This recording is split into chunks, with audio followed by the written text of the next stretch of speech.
Well, we are in hour 3 now of voting for the municipal elections of 2025 as you decide who represents you in the city you call home. By tonight, we should know some results. Joining me live for all things election analysis is Jason Husser, the director of Elon Poll at Elon University. We want to talk about turnout and specific races on the ballot, but we have to get to that breaking news that just came in Election Day morning. Former Vice President Dick Cheney has died at age 84. We know he had a long history of health problems. His family spokesperson said he died of complications of pneumonia and some of those health challenges.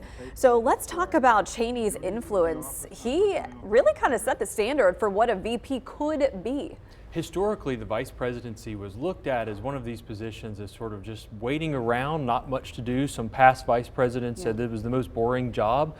Dick Cheney, as well as some others prior to him, really set the stage about the vice president is not just someone who's waiting in the wings for the president as a backup president, but someone who's a really critical policy actor. And so we saw Joe Biden embracing this role. We see J.D. Vance embracing it now. We saw Harris as well. So Cheney set that stage, and he also did it in a way that I don't think has been replicated, in part because of the nature of the Bush administration and things like 9/11 and subsequent wars that happened after that. Cheney was always a hardline conservative, but you mentioned Harris. He did endorse her over Donald Trump in the last election. The Cheney-Trump relationship in many ways is a microcosm of what we've seen with Trump and the Republican Party more broadly. Cheney was as much of a standard bearer as the Republican Party as you could possibly find prior to really the realignment or reorganization of the party after Trump's victories in 2016. So much more we could talk about this, and we'll do so at 9 o'clock. But let's dive into our municipal elections happening today and talk about turnout. The primary showing was not impressive at all. About 10% of statewide voters turned out. 2 years ago in the general municipal election, only about 15% turned out. What's behind this lack of enthusiasm? Historically, if we go back the last 20 years or so in these off-cycle local municipal elections in North Carolina, we tend to see 13 to 16% voter turnout. It's actually not quite that bad, and the reason for that is that many people don't actually have elections to vote in. So if you don't live in a municipality, if you live in rural areas, nobody to vote for, and then many of our local elections for things like mayor don't actually have competitive races because there's only one person on the ballot. And so people, they're not voting, but that's because it didn't matter because the person was going to win by default. That said, voter turnout is very low, but what I hope people will remember is for every vote in a normal presidential election, for every 5 votes there's only about 1 vote in a local one. So your vote in a local race like today is about 5 times more powerful than on a big election day.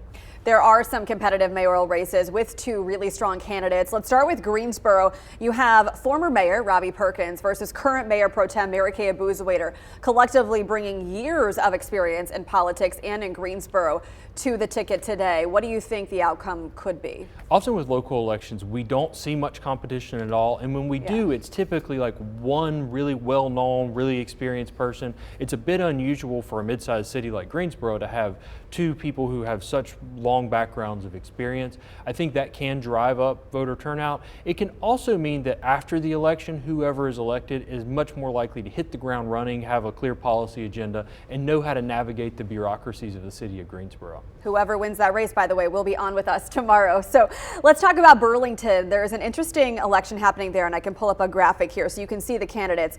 They are former mayor and current councilman Ronnie Wall versus Beth Kennett, the director of the Center for Congressional Health. She previously ran for mayor 2 years ago and lost. So it's interesting that just like the race in Greensboro, there is a former mayor running again and someone who has also tried to be involved in politics.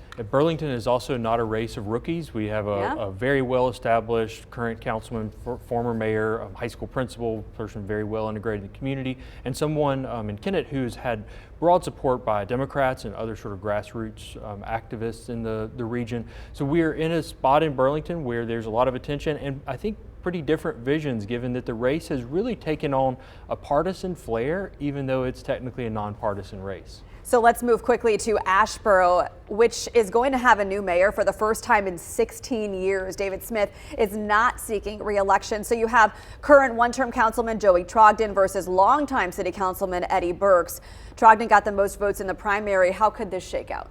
When we see it turnover in a mayor race where you've had a long time incumbent for so long, it's often really hard for the candidates to say how they're different from each other, because usually these long-term incumbents are leaving quite popular, and people don't want to say, oh yeah, we've been waiting for 15, 16 years to make this change. So usually what you'll see is people talk about things everybody agrees upon. Right now in Asheboro, that really looks like managing growth in a place that's predominantly rural, that's got a long agrarian background, and now trying to figure out how do you get roads without raising taxes and really fundamentally changing the culture of the community. That's going to be a big task for the next mayor of Asheboro. I get it. You have longtime residents, my husband's family included, and at the same time you're balancing this rapid explosion of the area around Zoo Parkway. So Jason, thank you so much. So much more we want to dive into, and we will do so in our 9 o'clock hour. Our reminder, polls are open until 7:30 tonight. As long as you are in line, you will be allowed to vote.